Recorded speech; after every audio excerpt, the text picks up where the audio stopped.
Well, before I went to sleep last night, I checked out the first episode of season one for Young Rock. The Rock, of course, the name or the wrestling name of Dwayne Johnson, the actor. And Dwayne Johnson is running for president in 2032. And he's being interviewed by Randall Park, whom we all know as Agent Jimmy Woo from Ant-Man, and also now he is on WandaVision.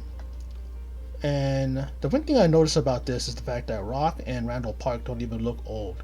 Rock's supposed to be, he's going to be, at this time, 2032, he's going to be about 60 years old. So why isn't he old, or wasn't he aged a little bit? Still looks the same. And same thing with Jimmy Woo, I mean not Jimmy Woo, but Randall Park, his character.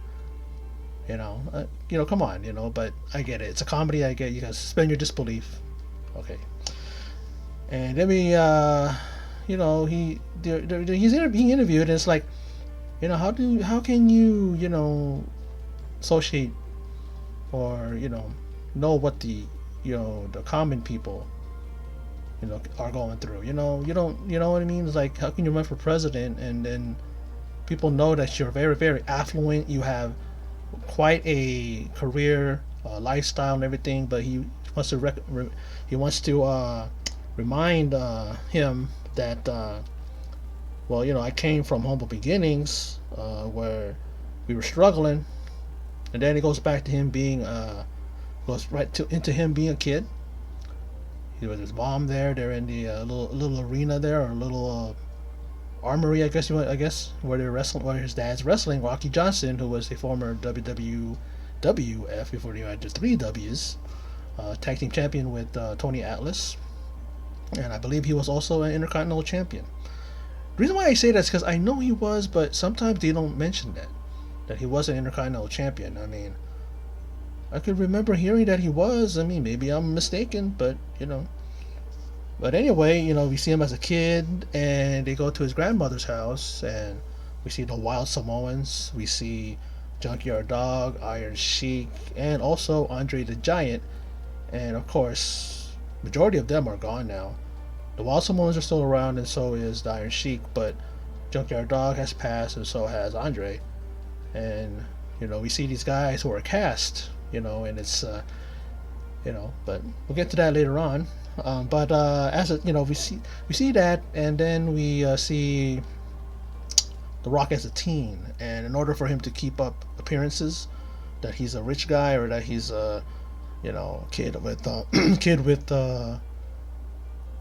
with, well, how do we call that word, where it's like, he wants to look like he's you know comes from a higher stock, if you will, I guess, and then he's stealing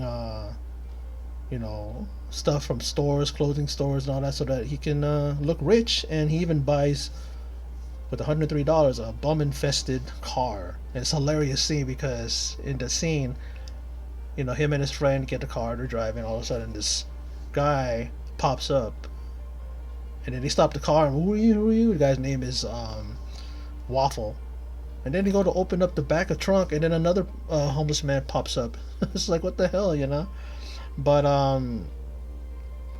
the one homeless guy named Waffle, he ends up dying in the car. But he does give Dwayne some advice. I don't know if that was real, that he gave him advice.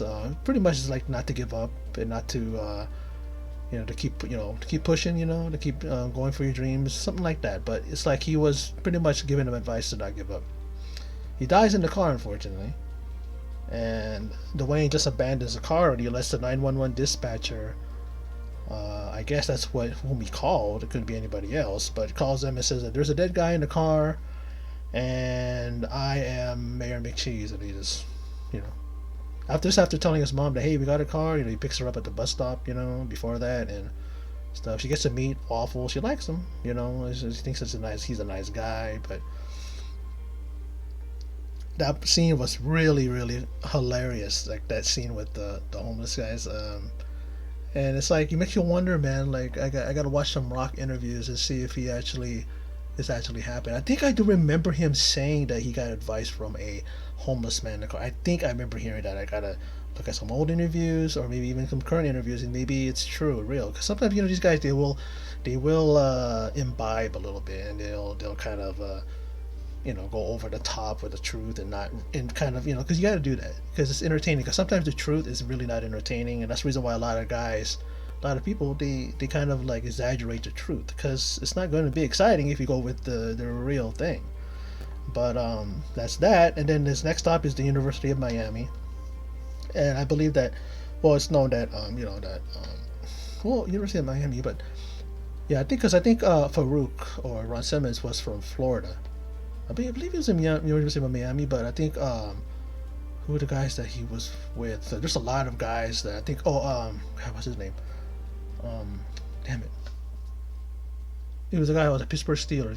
He was a Super Bowl champion, and he was on the same team as The Rock. And there's some other guys that were in the NFL, and I believe there's some guys that were like not in the NFL, but they played football with him in University of Miami. But he's there, and everybody's looking at him, and right away everybody recognizes him as the son of Rocky Johnson, and his dad actually got there before him and started talking about all these things just to make him look better, saying that he was on the Wheaties box.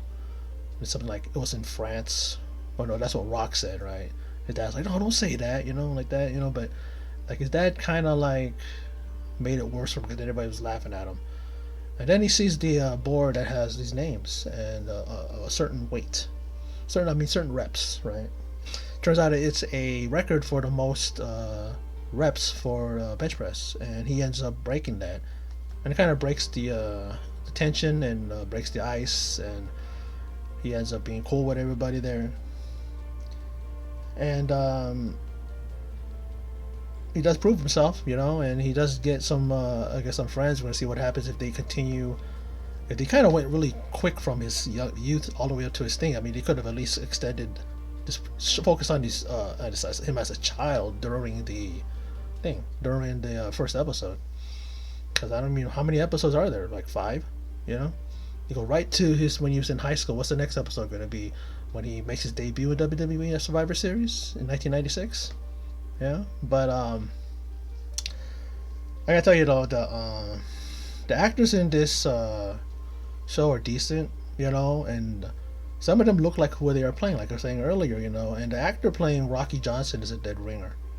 He's a little bit skinnier, a little bit smaller than him, but Rocky Johnson was a big, massive a man, dude. He was really, really cut. He was thick. He was muscular, really big. So I don't know, even the guy that played Andre, like they got a guy that was as tall and as close to Andre as possible. Maybe when Andre was young, because he had that fro. Andre had that really wild hair, and when he was young, he was a little bit smaller than he was. So that's how they got that guy. But you're not gonna get somebody as big as Andre. But all of them looked like them somewhat, and they tried their best to do that, and it was still kind of a great moment seeing them. It was kind of cool to see even the Wild Samoans who are alive today. One of them, of course, Sika, is the father of Roman Reigns, and you got Alpha, and those are the guys who actually lost the titles to Rocky Johnson and Tony Atlas, the WWF tag team titles back in the day. And the one thing that right away I'm going, I don't know how it's possible, but it's like, I like the show, right? But it's funny how The Rock is the part I didn't like. The interview part, when he first comes out of his car waving to all these people with signs because he's running for president, and it's like he was overacting himself. Like, how do you do that? How do you overact when you're playing yourself? It's just like, because I get it, maybe it's just a caricature of himself, but it's like, Rock is a good actor. He's a very good actor. I can see this guy, if he's given a serious dramatic role, which he tends to back away from. He does dramatic stuff, but it's in his action films, over the top comedy films, over the top action films, and if they give him a opportunity to show his acting chops, he'd definitely be up for an Oscar. He could definitely win one. At least be up for an acting award. I mean, he's a good actor. You can see, flashes of that when even in his, his high octane type films, his blockbuster type films, you see some drama there. But It's funny how he was the one that I didn't like, but just because of the fact that he went over the top. Hopefully he calmed down a little bit, and hopefully he tried to bring some realism, even though it's a caricature pretty much of himself. I mean, who knows in 2032 if he's really going to run for president? People have said that. Maybe that's the reason why he did this kind of a storyline, because people have said that he might run. They even said that he might run in 2020, and they were saying that he might run in 2024. So who knows? But he's another guy that's actually coming from a non-political thing, so I don't know how he's going to be accepted. I mean, people will gravitate to him more because of his popularity and all that, and because people know him. Well, there was Donald Trump, but see what happened with him when he won the presidency. He was an outsider. The Rock would definitely be an outsider because he's not coming from the political, side of it. But he could probably do it too. He could probably win the presidency if he honestly ran. But this is the kind of like the what do you call it? The blueprint of this show is the fact that it's The Rock's running for president, and he has to prove to people that he's right there with the people, the common people. He's not above them, just because he's popular and makes all this money, and it's like he's multi-year being named the highest paid actor in Hollywood. But he's trying to show that, yeah, hey, this is my story, and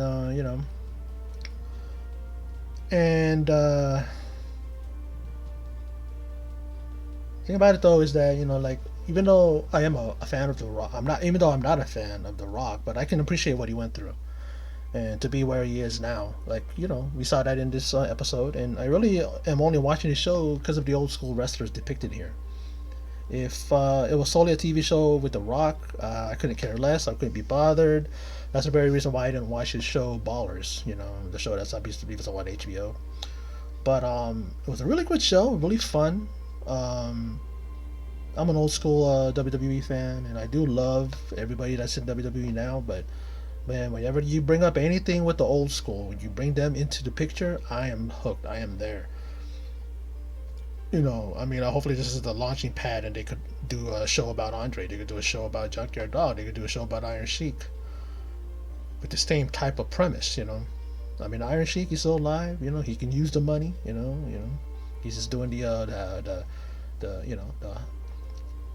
fan. He's doing the fan circuit, and he's signing autographs and making money that way. And stuff.